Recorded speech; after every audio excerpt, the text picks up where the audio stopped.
What's up guys, Proxys here, ready with a new video, and this time we are gonna speak about active gold making in ESO. So you're gonna go actively out to gather gold, for example gathering, all that kind of stuff. So I already did a guide on passive gold making, which is basically the process of optimizing everything you will do anyway in game, like undaunted pledges, that kind of stuff. Right now we're gonna go over active gold making, so see you guys in the video. So the first way of actively making gold in Elder Scrolls Online is doing all your dailies. Yes, literally all of them. So the DLC ones as well. The reason why you want to do those are actually very simple. Most of the time they don't take a very long time to complete. A couple of minutes most of the time, and they can reward you motifs. Well, if you don't know what motifs are, they're basically crafting styles and you can sell them. For example, I've got I believe an Order of the Hour headpiece last week. In the event for Dark Brotherhood and Thieves Guild, and these basically sell for around 20k on my server, and I spent around 4 minutes doing this daily and I just earned 20k in 4 minutes. Yeah, this is basically the reason why I always do them every day. They not only give a decent amount of XP to level and other random rewards that you can salvage, etc, etc, but these motifs, you can either use them, which actually saves you money if you want to unlock the crafting style later on in the game, or you can trade them, and then they actually give you quite a bang for the buck, and especially the amount of effort you put in them. So that's a very easy way to make some extra cash. So the next method used by some players to generate some extra gold is just simply grinding. So there's actually two types of grinding in my opinion, the raw gold grind and the drop gold grind. So drop gold is actually very easy to explain. Basically what it does is you go hunt creatures that drop certain items and you sell them on the marketplace. There's one catch to this: most of the time these items have extremely low drop chances or low drop chances, and you still need to sell them on the trade post. Where raw drop gold, most of the time if you just get raw gold grinding, you earn a very steady amount of gold each hour, but the only downside of it is it's not really gonna improve above that point. So you're gonna get, for example, 25k an hour in my Vile Man's Grind that I posted on my channel like 2 years ago. By the way, still works. But the only downside to it is, like, there's not really potential for extra money there, except for maybe sometimes an item dropping that you can sell for a K or something like that. Well, if you actually go out and actively hunt, for example, Infernos, Mother Sorrow staffs and that kind of stuff, you can earn a lot more if you find it. The only downside to that again is sometimes you go for like 2 hours and you don't find anything, which basically, yeah, well, makes it that you didn't really earn anything that run, which is kind of sad. Another very popular farm spot that you see is Imperial City. For this one you need the DLC Imperial City, however, and you basically are in a PvP zone, so if you really want to avoid PvP, this probably isn't the run for you. Basically what people do is they go into the Imperial sewers and they hunt for certain boss mobs. They kill the boss mobs and sometimes they drop skins, for example Soul Servant skin, which you can sell for a decent amount of gold, and other motifs, pets, all that kind of stuff, which high-end players most of the time want to buy just because they want to unlock that skin or unlock that pet. Very easy way to make some extra cash. It doesn't really require a lot, but still can earn you a decent amount of money. So grinding is definitely a good way to make some gold, but I do think it's kind of the peasant way to make some gold. There's some really big fish in the water if you find a weapon that you need, but overall, most of the time, you're not gonna have RNG in your favor. Which is why I personally, and this is probably the best tip I'm gonna give you, make gold using gathering and crafting. So what is gathering? Basically you will find nodes around the world which you can mine, pick up flowers, silk, all that kind of stuff, and they will literally spawn everywhere. With that being said, this is also the reason why it's so great. My personal favorite spot to gather are Canarty's Roost and Cracklorn, and the reason for that is Canarty Roost tends to have a lot of cornflower, which are quite valuable, as well as Cracklorn has them as well, and other nodes, but in Cracklorn you have the chance that Nirncrocs will drop. And Nirncrocs is basically a trade item that requires you to make a Nirnhound item. So these trade items actually are pretty decently expensive, like 14 to 20k depending. They fluctuate a decent amount, and they have a relatively low drop chance, but you can get them, right? If you find them, you instantly make a pretty good, much more in your gathering hour. But even if you don't find Nerdcroxes, most of the time picking up flowers, mining, that kind of stuff is gonna give you an easy 20 to 30k an hour anyway. And that is without any rare drops, all that kind of stuff. And it also depends on which flowers you pick up. So flowers are very, very expensive in comparison. I sell lots of my flowers I pick up, some I keep for myself, and I make potions out of that. And that is where the advanced gold guide, gold guide actually comes in. You want a crafting character.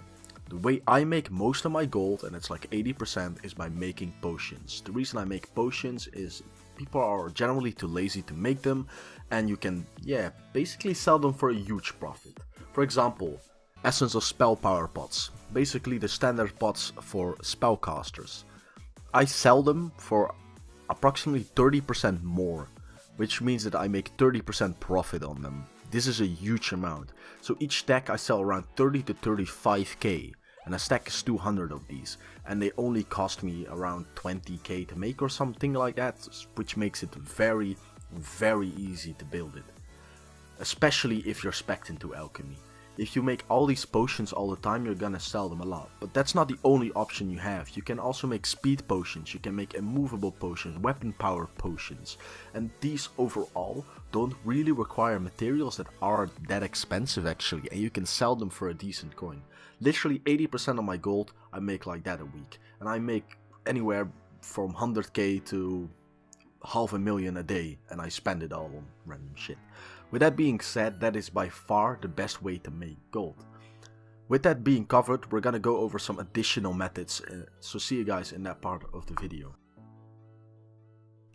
So one of the best ways to make some advanced gold is playing the marketplaces. So marketplaces are basically spread all across the world in Elder Scrolls Online, simply for the fact that we don't have a shared auction house. There's an add-on that does this, but I will get into that later. But first we're gonna just talk about the guild traders.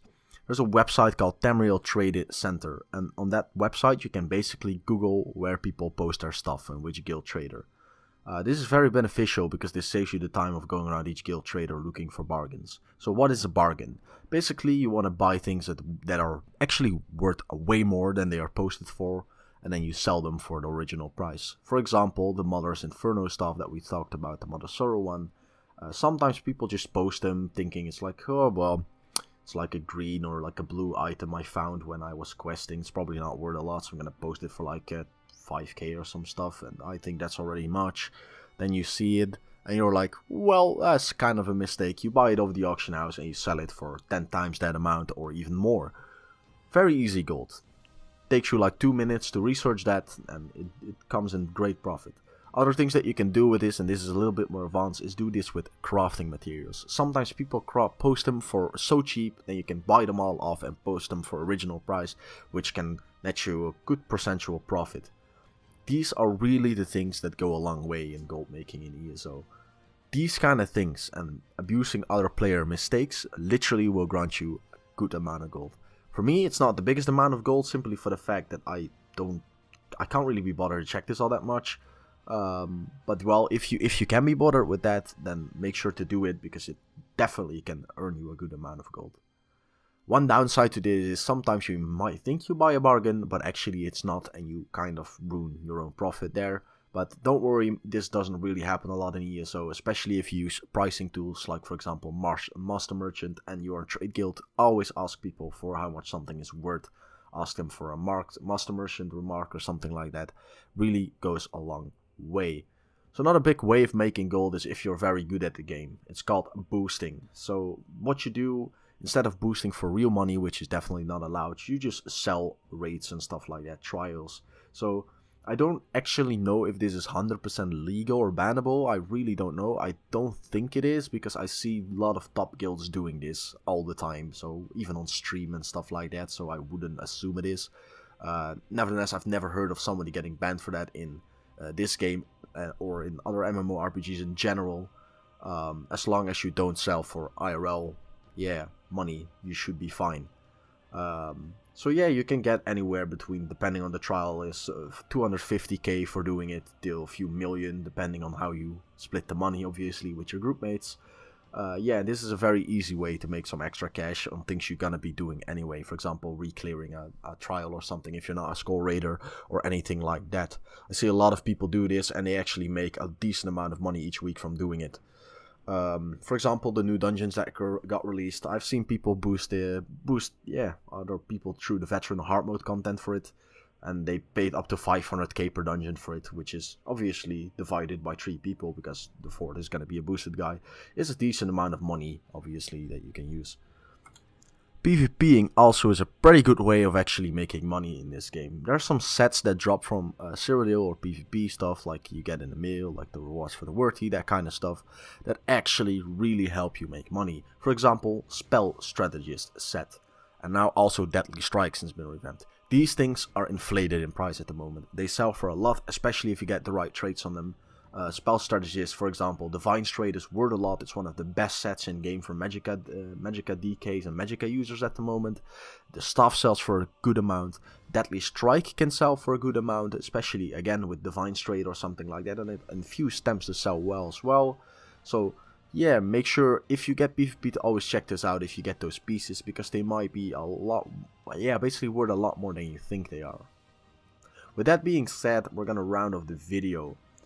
If you guys have any more tips on gold making, make sure to link them down in the comments below and tell me what your way of making gold is. I personally shared some of mine here that I actually use because I think that gold making should be for everyone, and especially with, for example, potions.